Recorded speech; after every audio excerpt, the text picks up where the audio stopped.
9:02 a.m. You're listening to the Saturday Breakfast Show here on Lagos Talks 91.3. My name is Kola Wole, and of course, I hinted you earlier on that we'll be having a guest in the studio to participate on the conversation this morning.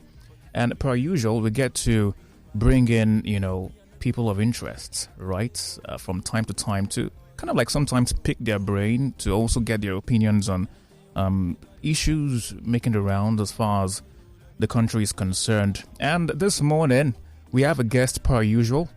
And shortly, definitely, you get to hear his voice and you get to also interact with him. I'm going to also shoot some questions across to him. And we'll get to hear about his own ambitions as well, as far as this project Lagos is concerned.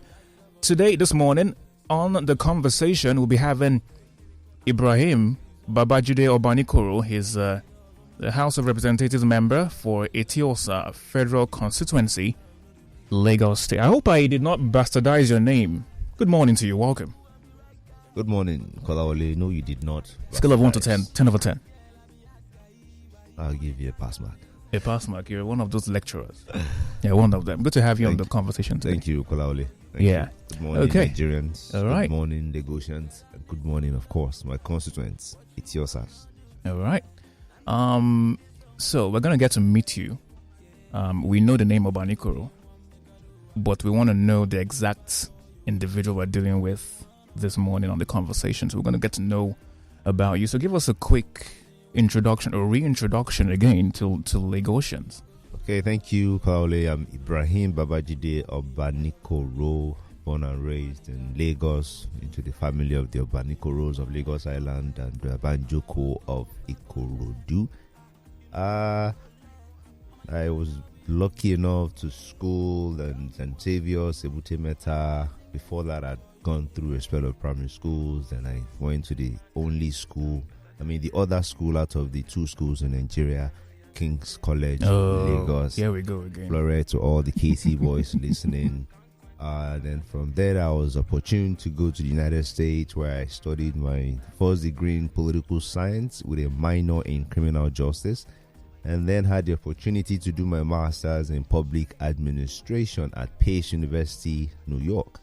I moved back to Nigeria December 2nd of 2006, did my NYSC as required by law, and I had a brief spell with Zenith Bank. I served there, and then I worked there for about a year and a half or two before I decided to go into farming. I've always had a flair for agriculture, so I went into fish farming, and I'm still into farming. Now I do fishing and animal husbandry. Then I dabbled into politics in 2000. And I've always been in politics, but I started active politicking, or elective politicking, so to say, in 2011. And pre that, we since 2010, pre the primary election and all that started in 2010. But the race for itself to decide to run and be a politician has always been in me. Back in university, I remember being a member of the student union. Oh, I remember, it's a familiar background story anyway. Yeah, I remember there was a Union African Student Association I was a part of. I remember being the treasurer in my sophomore year, and I remember being the president of that association in my senior year. So I've always, been out there trying to contribute my quota to my nearest environment, which is what led to why I decided to run in 2011, contested for the House of Assembly, the chairmanship. And was that the first time you were going for an elective position? Publicly, yes, in Nigeria in 2011, House of Assembly, Lagos State, Eti-Osa Constitutuency 2 at the time. Okay, so you're saying now you've been interested in politics since you were in school. Yes, I have. Is there any connection with that ambition or that yearn for that career, and maybe a family situation at the time? Well, initially I think I wanted to be a farmer, but because then I remember growing up, and when you see beggars, this was always the gesture. Hand to mouth. So I figured maybe the problem we have in Nigeria is hunger. That was me growing up. But as I grew older, I figured, hunger is not just a problem. So I remember wanting to go to, one of my aunties was in University of Ibadan. So I remember wanting to go to University of Ibadan to do economics, because I figured after doing a few classes in economics, I thought, economics was a way to help Nigerians get better. And then I think a class in government in secondary school changed my whole psyche, and that's when I knew that. Were you in the commercial or arts department? I was in arts. Okay, but you did economics class in government. Oh, government. Okay. Yes. So a government class changed my psyche to know that only government can affect everybody's daily lives. That's when I decided that one way or the other I was going to be a civil servant, because at the time we had military administration. So I'm thinking in my head that, okay, so I'm going to find myself into civil service just so I can serve the people. But moving forward, we got independent, and then I knew that, okay, I'm going to try my best to make sure that I'm a part of the ruling class. And then also in the government class, I was where this quote always in my head: if you don't want to be ruled, be part of those rulings. So therefore, you don't have to complain. You just adhere to complaints.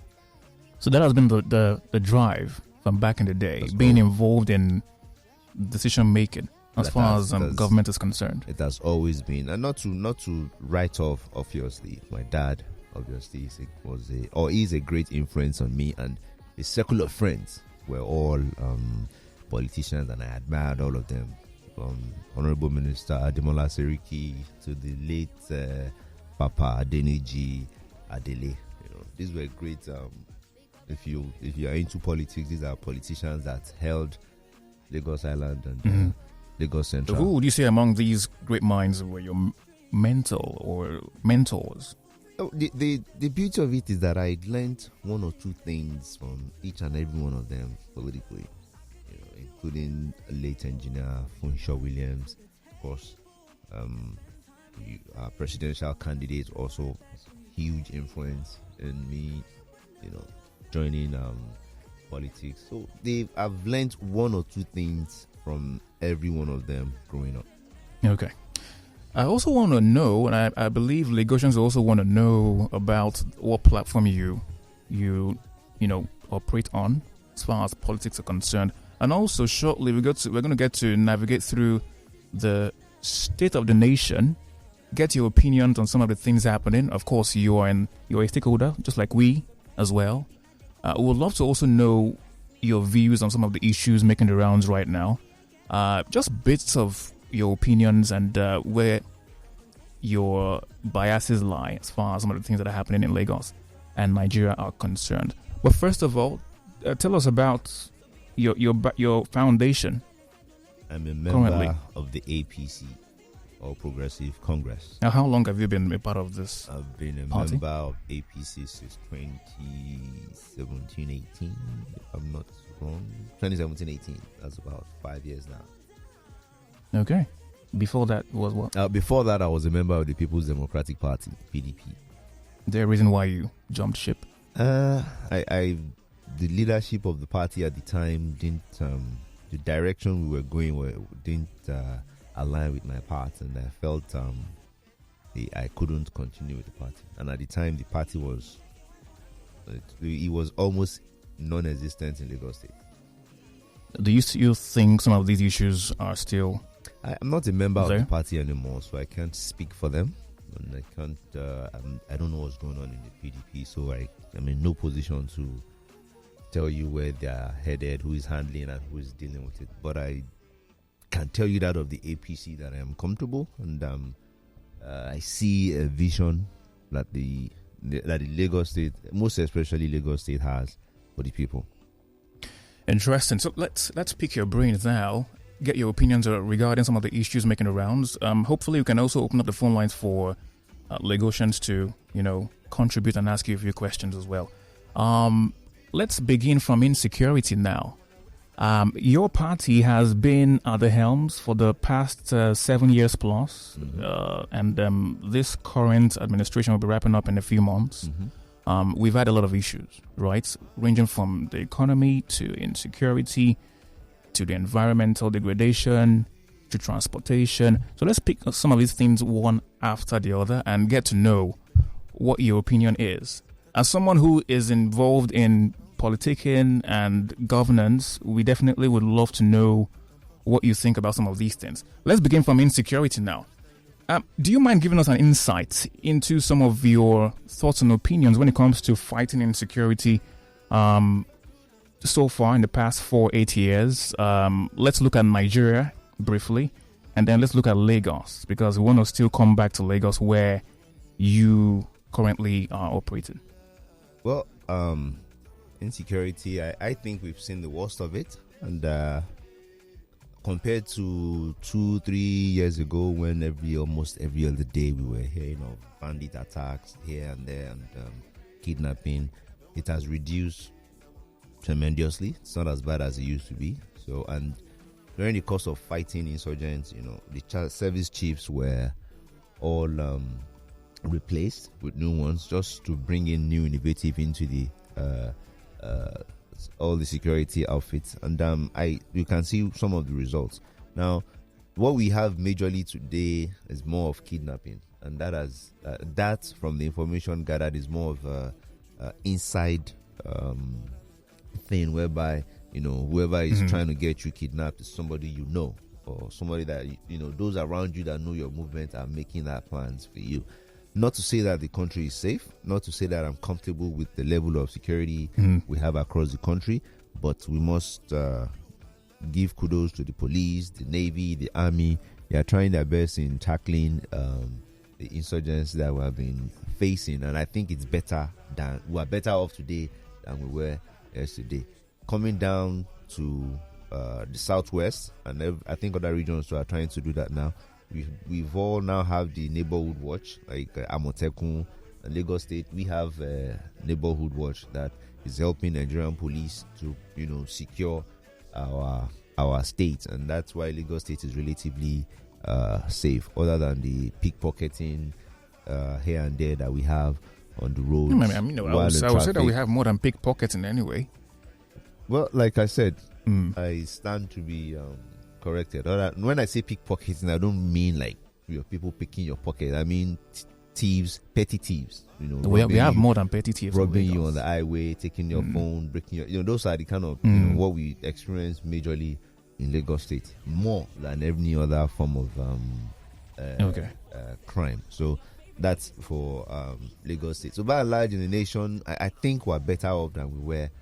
It's not as bad. If you open your dailies before, it was on a daily basis, this church has been bombed, that mosque has been bombed, this community has been wiped out. It's not as bad as we had it a few years ago. So I think the administration has tried on tackling insecurity till date. Okay, you're listening to Lagos Talks 91.3, 18 minutes gone past 9 o'clock. And this is a Saturday breakfast show. As you're having your literal breakfast this morning, we're having a breakfast of the mind right now. And my name is Kola Wale. I'm, of course, in for Oluwakayode. And I have with me Ibrahim Obanikoro, House of Rep member for Eti-Osa Federal Constitutuency, Lagos State. Now, the phones are going off. I'm guessing, presuming that your people are the ones trying to get across to you. We're going to have enough time to have Q&As during the course of this segment, okay? But let's we touch on insecurity now, and you've given us your opinion about it, even though I have more questions, but time will not avail us. Let's quickly talk about transportation right now.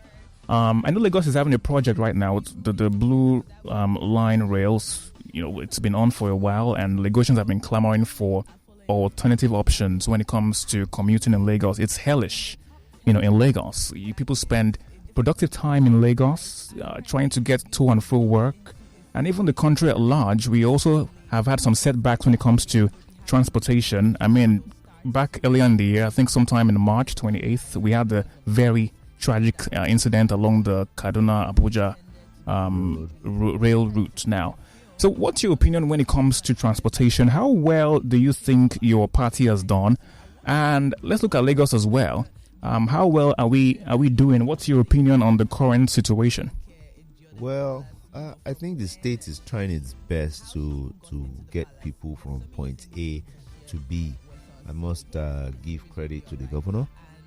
The trains have been bought, and I think they just started test running them. Was it yesterday? I saw some videos yesterday. Exactly, I did see as well. And on the waterways, I don't think our waterways have been as busy as they are today. They've never ever been. It's extremely busy now. We have more jetties now. We have more boats now. We have more companies that the Lagos State have licensed to move people from point A to B, who are more accountable now. So the issue of security, your safety on board has been addressed. You cannot get on the boat now without having your life jacket, and you already have rescue boats that plow the road. So that's efforts to take people away from our roads so that people can try and use the waterways, try and use the railroad when they commence. So I think the state government has really tried, and the federal government too has tried. They're trying to move people from point A to B.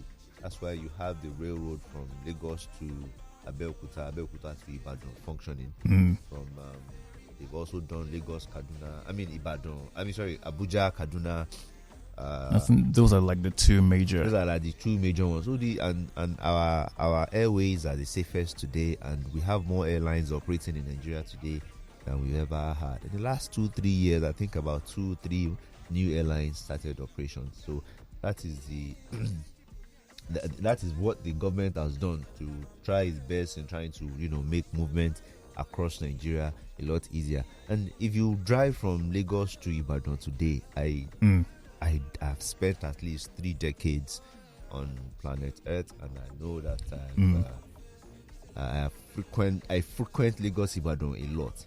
The road. Are you having the best time ever? Yes, now? The road has never been better. And before, I know how long it used to take me to get to Ibadan from here, but now it's a lot shorter.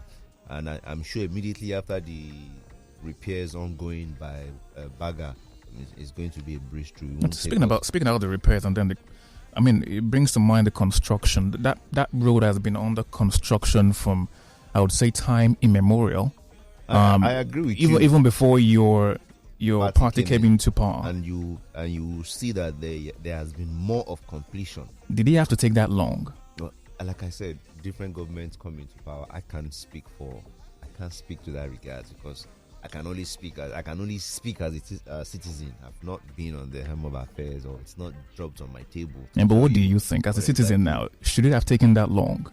Well, as a citizen now who is part of the government, it shouldn't have taken that long, but I can see why it's taking that long. But I agree that it shouldn't have taken that long at all.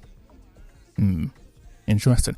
You're listening to Lagos Talks 91.3. You're listening to the voice of Ibrahim Obanikoro. And very quickly, I would like to get your opinion on the economy. Very soon we'll look at your project right now.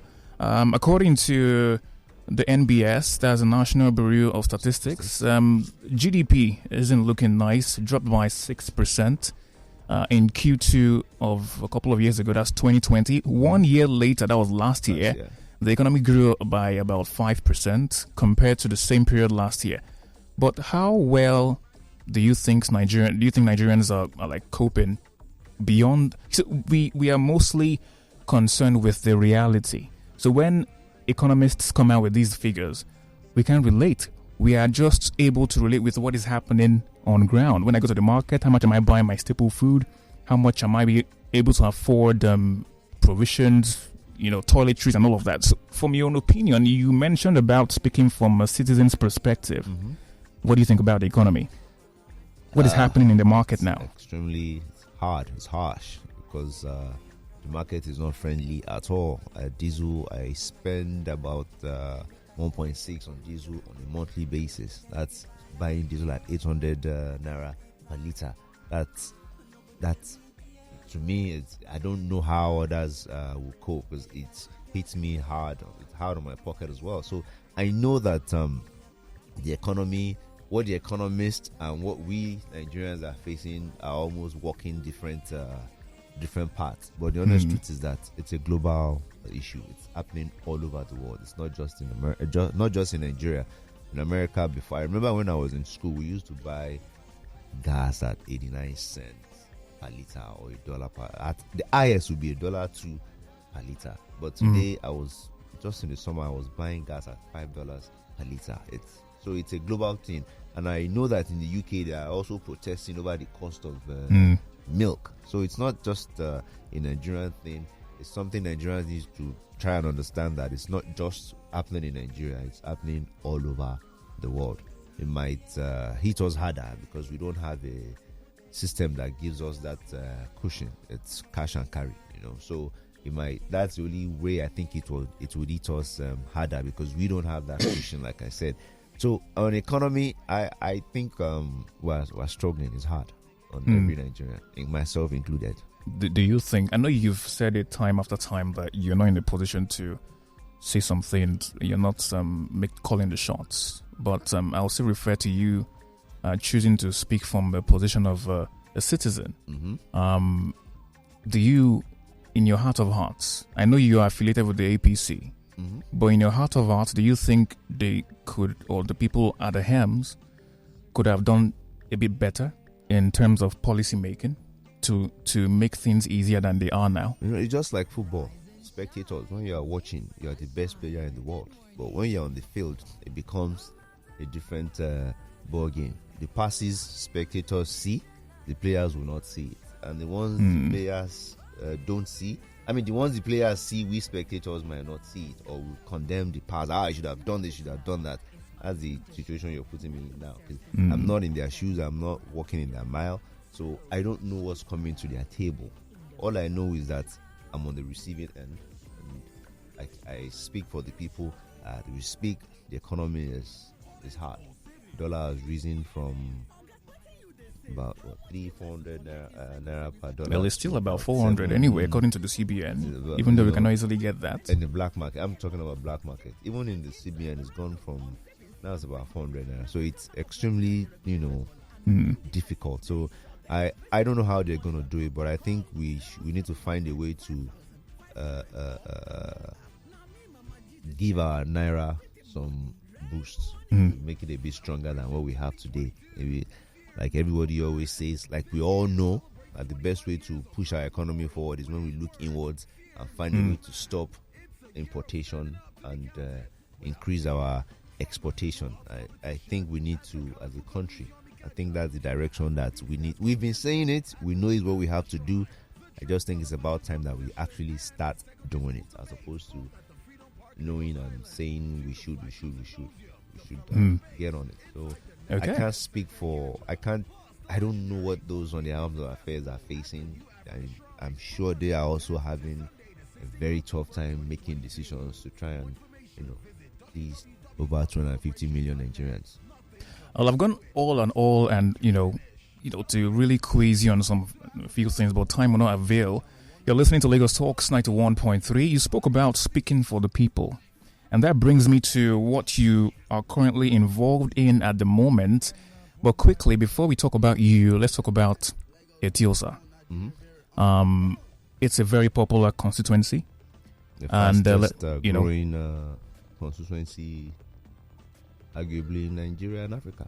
Okay, so now that's what you're saying, but I recall Bank EW said something recently, complaining about the situation when it comes to health centers in Eti-Osa not being functional.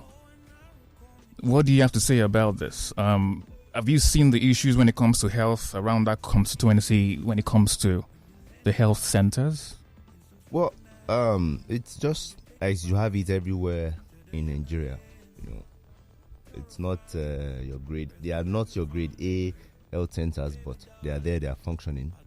They might lack one or two things, but they do attend to people. What are the one or two things that you think they lack? Equipment, basically. That's the major things I would say they lack. Major equipment.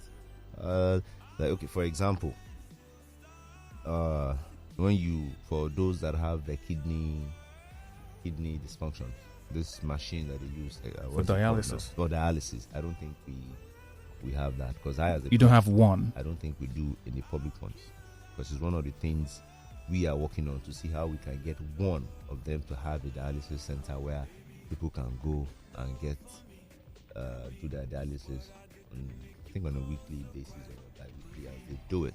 So that they are not functioning, that is not accurate. That are they functioning at standard? I believe they are, but over standard, that I would not say. Now, this is coming from someone who has interest in that constituency as well. So are you saying that what he's saying isn't the real situation? It's not totally accurate. I think they are functioning. They are functioning. Yes. Okay. Hopefully we're going to have a few people who call in to maybe confirm that, or also, ask a few questions about that. 29 minutes now, 30 minutes going past 9 o'clock. You're listening to Lagos Talks 91.3. And if you have questions for Mr. Obanikoro, please call in 0809 234 5913. 0809 234 5913. You would have just 30 seconds, okay? 30 seconds to contribute or ask a few questions to Mr. Obanikoro. Before we open up the phone lines officially, let's talk about your ambitions. We want value as a nation. We're at a very important period as far as the future of the nation is concerned, and a lot of people right now they're now more involved in politics, particularly the youths. They're involved in who leads us next time, and there's been this conversation about government at the grassroots representation, local government not being as effective as it should be, if indeed we are running a federal system of government. First of all, I don't know what you think about that, and tell us about the value. You said you've been in politics for a while now, and you are representing Eti-Osa. It's time. Is that time of the year or that time of timeline where we get to choose again? And it's all about value and issues. We're trying to run an issue-based campaign. And I would love for you to look at Eti-Osa again. In hindsight, point out some of the issues that the constituency is facing and what value you are looking to bring into the constituency right now. But Eti-Osa as a constituency is divided into two, constituency 1 and 2. Before I'll tell you, constituency 2 has the elite in it. It's the most the cosmopolitan part of it, and constituency 1 is the rural. But today I'll tell you both constituencies are eyebrow, because if you go to constituency 1 most especially, and that's where when I said the fastest growing constituency arguably in Africa, that is the part I'm referring to. Before it used to be water and land, but now everywhere is developed. Now the issues we face majorly is flood. That's because Eti-Osa is surrounded by water. To the right you have lagoon, to the left you have the ocean. So when you're running, our ground by default with the littlest of rain, water would rise, and then we are flooded. And our drains are not. I don't think we have enough drainages, and then we as a people, our habit and lifestyle hinders the drainages from running or working at its capacity, because we block it one way or the other. Either somebody has blocked the channel with a fence, or the dirt we all put together dump it in the canals. All this contributes to what we call, creates the flood. Another issue that we are facing with is the issue of traffic. But I think the busiest road in Lagos today is Lekki-Ekpe. I was going to mention Lekki, and that is because at the moment it's a one-way in, one-way out. All the alternative routes are not working at par. But the state government is handling that. They are working on. They started from Ekpe. If you go to Ekpe now and come to, by the time you almost get to Eleko Junction, you will see that road is top notch, world class. And they've started from that Eleko Junction coming inward towards Eti-Osa. I'm not sure where they are now, but they are almost getting to Awuyaya now. And So it's a work in progress. And the contractors are Itech and Kronberg. You see them working 247. And the Lekki Ekpe that is frequently used, that is from Lekki Phase 1 to let me extend it to Aja. You see a lot of palliative works going on, just so that people can spend less time on the road. And as a people as well, we need to talk to ourselves, because also the way we drive contributes to the traffic situation we experience in the constituency. We don't really have much of security issues in Eti-Osa. Not saying really? We have, and I must give credit to all the council chairmen, especially that of Eti-Osa East. He had more of cultism issues to deal with, and today it's better off than they're still there, but office. it's better off. You can't eliminate it because you have students who are all over. So, but that was their area of concentrate, and he has been able to at least dilute them a bit better than when he came into office, and it's an ongoing process. Ditto Lafiaji area, the chairman has also done his best, because some of the shanties that were cleaned out in Oniru and Oluwanishola area, those shanties moved to that side of town, and they became menace to the people living there. The chairman of Eti-Osa West has also done a lot in his capacity to try and erase them from that area, and it's better off today than where we started off. So those are the key issues that we face in Eti-Osa. All the residents will tell you there. And then the issue of the toll as well is there, which the state government and the residents are still trying to figure out how. What are the people saying when it comes to the toll situation? Some don't want it. Some want it. To what degree do they want it and not want it? Some don't want it at all. Some want it to a certain extent. Some of us, especially the bridge, some of us want it on the bridge to deter the usage of the bridge. Make it as high as possible so that the bridge at least can be free to residents of Eti-Osa, people that live within Eti-Osa, that you know that on a daily basis. So there's a problem with the bridge being used as a thoroughfare by people who just want to move around. Because that's why if you go at rush hour, the bridge there's traffic from point A to B. It shouldn't be. It's supposed to be a quick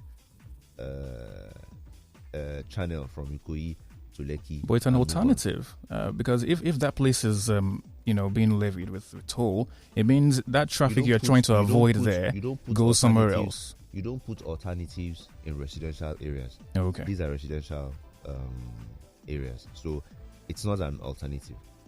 Alternative is Palomo Bridge, or go straight down to go and use Ozumba to cut in again through our lower road. So, but like I said, some want it, some don't want it. But we're still looking for us finding middle ground at an affordable rate that people can afford. Because what reality also is saying is that some of the funds being generated at the toll is also used for maintenance of the road. The toll is also a means of employment for some of us. So as we sit today now, some of us are unemployed because Lekki toll is not operating at its capacity. So you don't have those that are maintaining the roads working. You don't have those that are actually collecting tolls working. So it serves one or two purposes for we as the people as well. So that the paramount issues that we people in Eti-Osa really clamor for. Of course, we need more clinics. We need more roads, because some of our roads are not motorable at all. So, and that's where I have been able to help in facilitating some roads. At least we've done about 7-8 roads in Eti-Osa today. And if you go through Ikoyobalinde, you see the efforts that the council chairman is also putting in to ensure that our roads are done. Ditto Uruvia. If you go to Uruvia too now, you will see that majority of the inland roads have been done. So just the alternative routes now that I'm sure they were looking at concentrating on, because they are quite capital intensive. So on terms, the government is trying its best to move. Don't forget, we as a people are moving faster than our government. So the government is also trying its best to try and move at that pace. But again, resources always come to play. Government does not have unlimited resources. They are also working with resources. So I beg the residents of Eti-Osa to exercise patience. It is visible that guys are working on the road, trying to make it more tolerable so that we can go home and go out at leisure. Because the complaint has been that road, that stretch is the only. Every morning there's traffic there, and you're burning productive hours there, trying to get to Ikoyi and Victoria Island and all of that. I know. Okay, all right. So we're going to go to the phone lines right now and take a few calls. I would love for you to also, alongside me, let's look at your previous, this running administration, your time, and look at how well you've been able to engage the people. I mean, you represent the people. Representation is key, and you speak with the collective voice of the people of Eti-Osa. So we're going to look at how well you did, or you've done for the past few years, and look at where we're going to in the next few years. Let's take first call. Good morning to you, Lagos Talks. Good morning. Good morning to you. Welcome. What's your name and where are you calling from? I'm calling from Aja. My name is Godwin. Godwin from Aja. Yes. All right, please go ahead. Good morning. Yeah. In as much as I thank Lagos Radio Lagos. Lagos Talks. Yeah. Thanks for what you have been doing. Thank you very much. At least for bringing these people nearer to us at this time. I saw Obanikoro last in 2019 when he came for campaign in this Aja side or this area under 80. You see, one thing with them is that when the time comes for them to be re-elected, you start seeing them. But after election, you don't see them again. Okay. Our roads are bad. We don't see people to talk to. They live far from us. We that are living in Lekki, we find it difficult to get home on time. Every day. Okay, all right. What's your question? What's your question? Maintenance of road. Look at the road, the road leading to Badore. Okay. We need you to have the question straightforward so we can get it across to him. Yes. Yeah. What is the question? Yeah. That I like to hear from him. Are they budget? Do we have allowances or budget voted for roads every year? Okay. Because all right. many interland roads are bad. All right. The one at Tokeranla to July. Okay. All right. Thank you. Thank you. They have not banned the Okada. You don't see any means to get into your place of living every day. Okay. All right. Thank you. Thank you. You heard this question. He's complaining about resurfacing when you want to get into when you want to rerun for that position. Well, you're talking about the roads as well. How often does the constituency get allocation for repairing and constructing of roads? Where do you want to start from with the questions?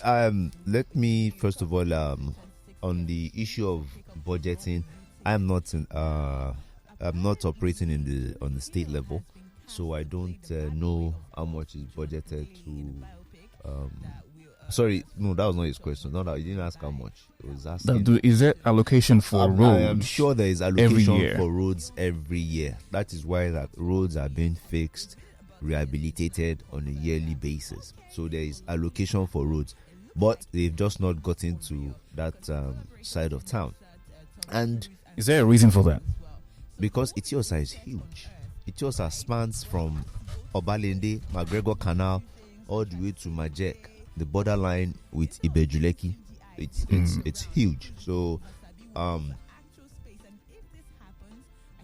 like I said, they've started in phases. Ikoyi-Obalende, if you drive through Ikoyi-Obalende, I think the only part that is not that is bad now would be Rumens.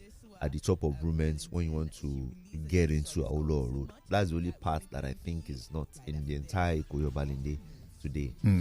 If you go to Iruvii, the parts that are bad is now the water side, which is where Landmark is, and then maybe inland on Iru Kingdom itself.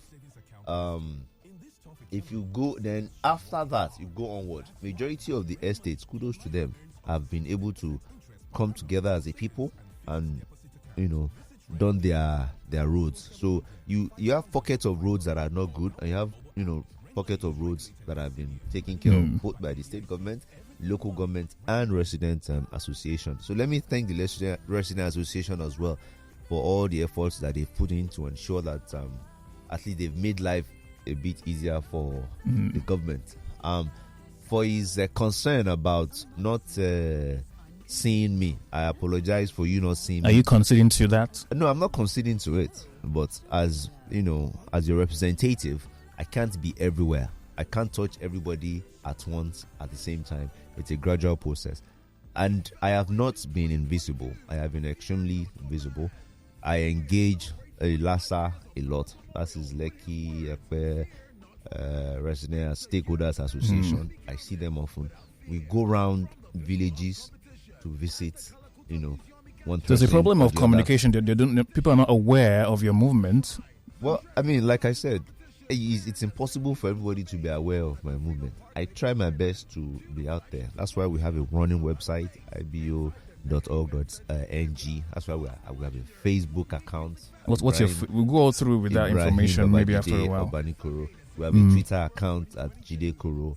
We have an Instagram account at Rep Ibrahim Obanikoro. So we've made us, and we have a running constituency office at 26 Sumbo Jibo. We've made ourselves extremely available, and we've tried our best to put the words out there. So it's left for constituents to find a way to get to us. And I can't remember his name again now. But if you are still listening, for future purposes, if you want to get hold of your government, you have your local government. The Eti-Osa, where you are residing, is Eti-Osa East.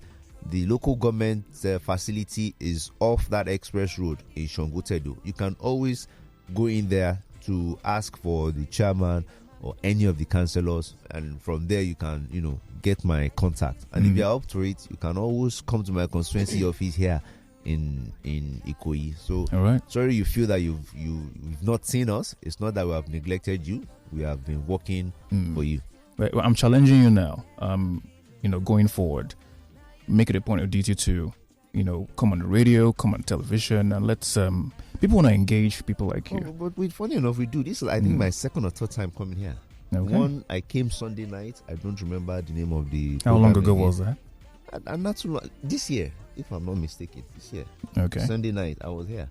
Okay. All right. And we also hold town hall meetings every January, where we where we engage stakeholders. At the Secretariat? No, where we take it around. The last one we did was there in Ikoyi. We've done in Eti-Osa East. We've done in Eti-Osa West. So we move it around. So we try to broadcast that as well. Okay. A quick breakdown of your achievements so far, and give us a cover of your purview in that office and what your aspirations are going forward. Quickly, in the say 5-6 minutes. Thank you, Kolaoli. Now, as a lawmaker, you have your functions are not too many. One of them is to make laws, edit laws, and then the other is to oversee the functions of the executive arm of government, and that also includes budget appropriation, whereby you approve what the executive arm of government will spend, and then during the course of the year you go and oversight functions to see if they have actually done what they say they are going to do. That's one. And then another is you make laws or you edit laws, or that is, if you see that one particular section of the constitution is archaic, you can always repeal it and replace it with a modern one that will suit today's lifestyle. Now, those are the functions of a legislator. Now, you now have the function whereby you are also, I'll call this a political function, whereby you are also their representative. You speak for them, you hear for them, you breathe for them, you take their words to where they want it to be, taken to. So you have their mandate. Like, I don't know if you have seen Anuku Lapo. Okay. Have you seen that movie? No, I haven't.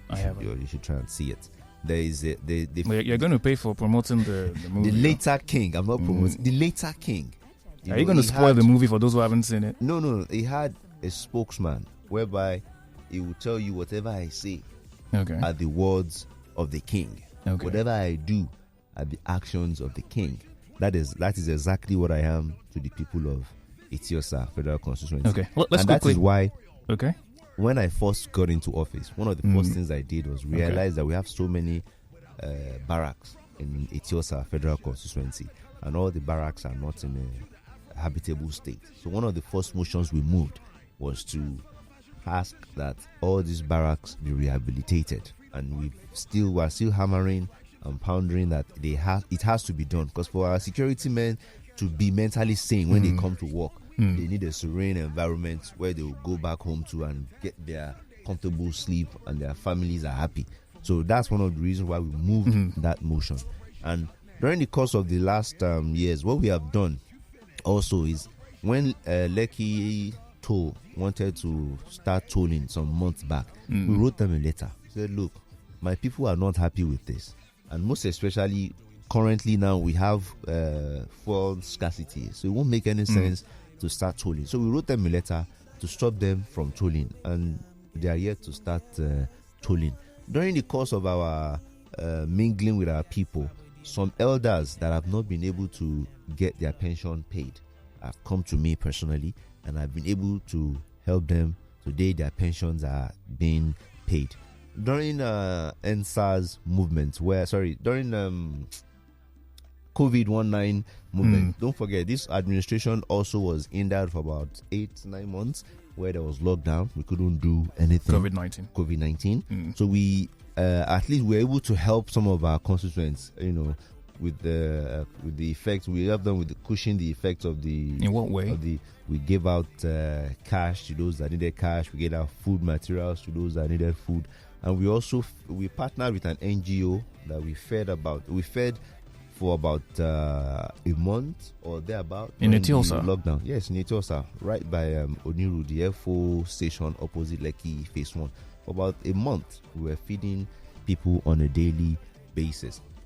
During the course of this administration as well, we also went around, we looked at the traffic situation, we looked at, there was a time where a bus was run into by a tipper, and the bus was filled with students. So we decided, that was one of the reasons why during campaign we said we're going to provide a school bus to convey students from points A being Aja to Ikoyi here. That was back. 2019. Yeah, 2019. So we have a bus running, conveying our students from Aja down to Ikoyi and back after school. And it's still hours. functional now. And it's still running. And we did that because that bus takes about 100 and something students. So that's a lot of students in one bus. So it will stop students from entering numerous transportation buses, and it's free. So we did that to help, cushion the effect of the time students spend on the road.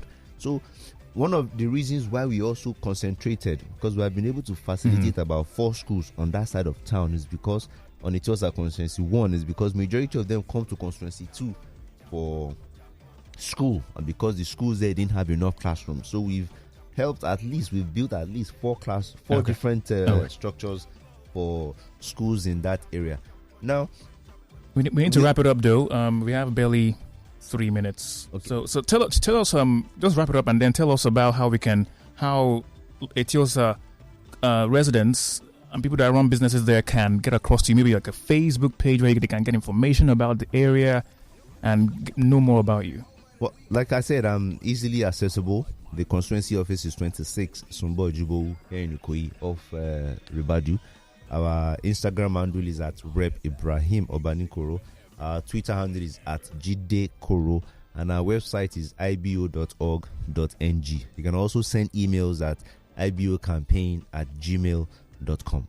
So we have done what the performance so far has been unprecedented in Eti-Osa, and we have. Are you interested in running again? Yes, I am going to run again by the special grace of God, and I'm going to be asking the good people of Eti-Osa to elect me, but I have not declared yet because I still have about 8 months in office, and I still want to concentrate in delivering for the people of Eti-Osa.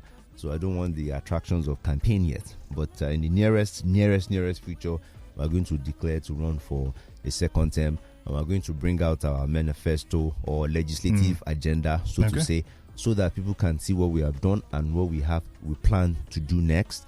And I use this opportunity also to call out all the fintechs companies that are there.